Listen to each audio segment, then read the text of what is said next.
Are you ready for a pixie book? Come on and listen in! With stories full of wonder, it's time now to begin.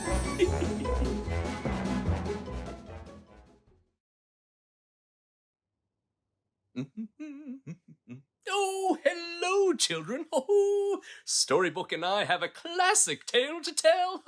Are you ready? Oh, wonderful. So are we. The story of Cinderella. Once upon a time, there was a rich merchant whose wife fell ill. As she felt her end drawing near, she called to her beautiful daughter, "Oh, my dearest, always be kind and good, and trust that things will work out. Take this locket and keep it close. It will protect you." Years passed, and the merchant remarried. His new bride and her two daughters came to live with the merchant and his daughter.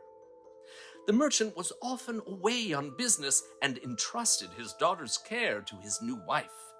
Little did he know that his new wife and stepdaughters were very mean to his daughter. The stepsisters mocked her, while the stepmother forced her to attend to all their needs from morning till night. They even forced her to sleep on a pile of cinders, which stuck to her hair and clothing, and so they named her Cinderella. Poor Cinderella spent her days laboring away. Late at night, she would secretly take out her beloved mother's locket, which she kept in a secret pocket.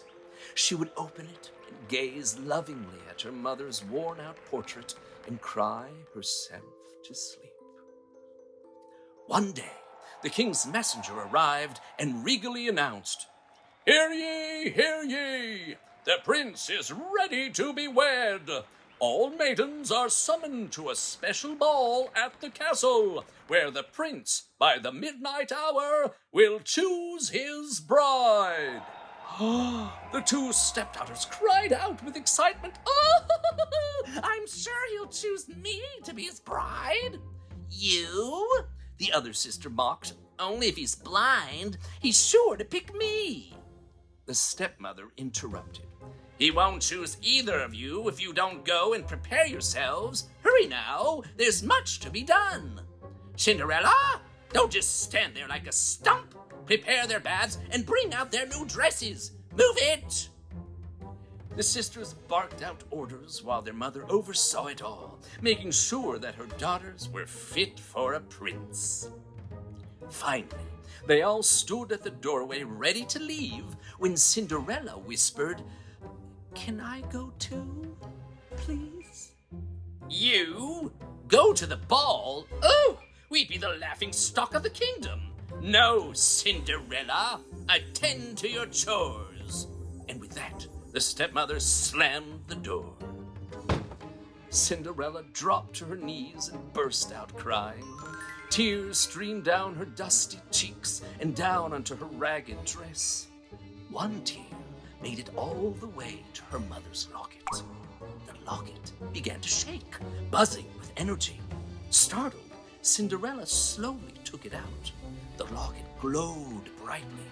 Suddenly, it opened, and swirls of twinkling light danced about the room until finally a smiling old woman wearing a sparkling dress magically appeared.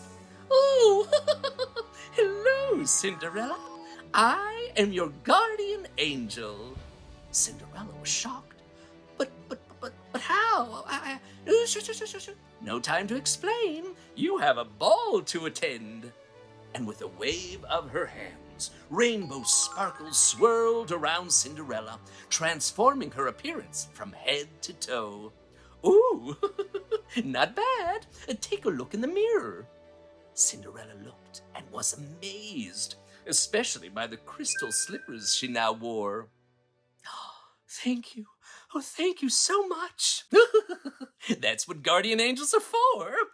And now, there's only one little thing. The magic will wear off by the last chime of midnight. Now, go and have yourself a ball." A short time later, Cinderella arrived at the ball. When the grand doors opened before her, she stood in awe of all the splendor. Everyone immediately caught sight of her radiant beauty, and especially the prince, whose heart skipped a beat. He approached. "It would be such an honor to dance with you." Cinderella blushed, curtsied, and replied, "The honor would be mine."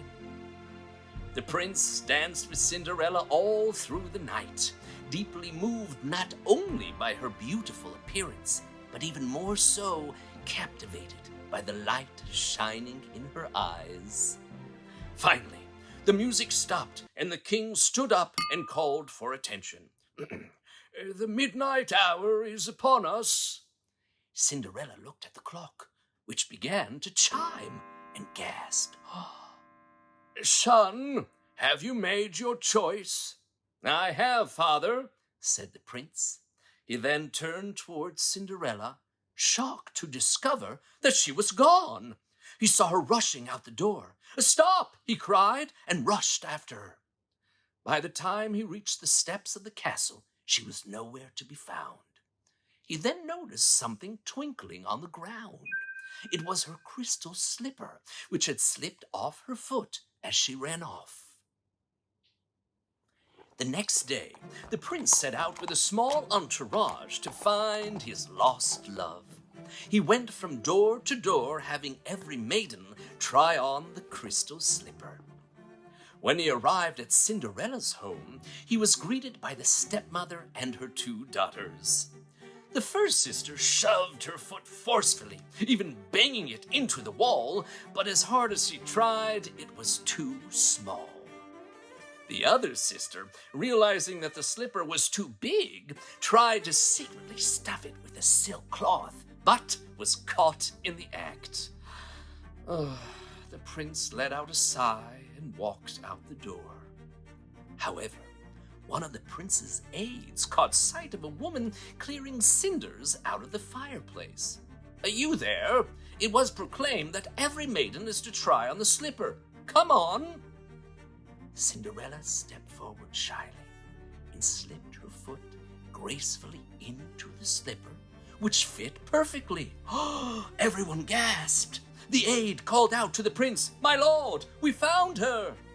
The prince rushed back into the room and stood before Cinderella, and despite all the dust and grime, recognized the light shining in her eyes.